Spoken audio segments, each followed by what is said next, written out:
Taste the Daily.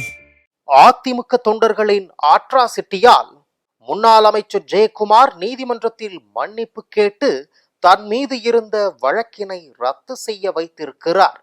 ஜாமீன் நிபந்தனையை பூர்த்தி செய்ய காவல் நிலையத்துக்கு கையெழுத்து போட வந்த போது 100க்கும் மேற்பட்ட ஆதரவாளர்களுடன் காவல்துறை, அரசு மற்றும் முதல்வர்களுக்கு எதிராக கோஷங்களை எழுப்பியதாக முன்னாள் அமைச்சர் ஜெயக்குமாருக்கு எதிராக திருச்சி கண்டோன்மெண்ட் காவல் நிலையத்தில் பதியப்பட்ட வழக்கை ரத்து செய்து சென்னை உயர்நீதிமன்றம் உத்தரவிட்டுள்ளது.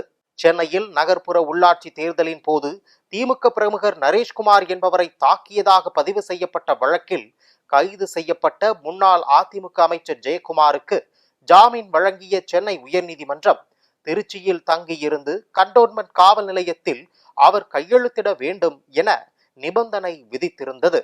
இந்த நிபந்தனையை பூர்த்தி செய்யும் வகையில் 2022 ஆண்டு மார்ச் 14ஆம் தேதி திருச்சி கண்டோன்மெண்ட் காவல் நிலையத்துக்கு 100க்கும் மேற்பட்ட ஆதரவாளர்களுடன் சென்று காவல்துறை, அரசு மற்றும் முதல்வருக்கு எதிராக கோஷங்களை எழுப்பியதாக கண்டோன்மெண்ட் காவல் நிலையத்தில் ஜெயக்குமாருக்கு எதிராக வழக்கு பதிவு செய்யப்பட்டது. இந்த வழக்கை ரத்து செய்ய கோரி அதிமுக முன்னாள் அமைச்சர் ஜெயக்குமார் தாக்கல் செய்த மனு நீதிபதி ஜி ஜெயச்சந்திரன் முன்பு விசாரணைக்கு வந்தபோது நடந்த சம்பவத்துக்கு வருத்தம் தெரிவித்து ஜெயக்குமார் தரப்பில் மனு தாக்கல் செய்யப்பட்டது. ஆனால் காவல்துறையினருக்கு எதிராக கோஷங்களை எழுப்பியதற்கு மட்டும் வருத்தம் தெரிவித்துள்ளதாகவும், அரசு மற்றும் முதல்வருக்கு எதிராக கோஷங்கள் எழுப்பியதற்கு எந்த வருத்தமும் தெரிவிக்கவில்லை என கூறி வழக்கை ரத்து செய்ய காவல்துறை தரப்பில் எதிர்ப்பு தெரிவிக்கப்பட்டது. ஆனால் ஆதரவாளர்கள் அவர்களாகவே காவல் நிலையம் வந்ததாகவும், ஆதரவாளர்கள் எழுப்பிய அத்தனை கோஷங்களுக்காக வருத்தம் தெரிவித்துள்ளதாகவும் ஜெயக்குமார் தரப்பில் வாதிடப்பட்டது.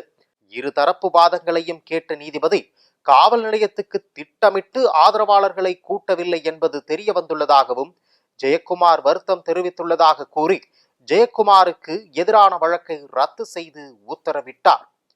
செய்வதையெல்லாம் செய்துவிட்டு மன்னிப்பு என்ற பெயரில் மண்டியிடும் பழக்கம் அதிமுக நிர்வாகிகளுக்கு புதிதல்ல என ஜெயக்குமார் நிரூபித்துள்ளார்.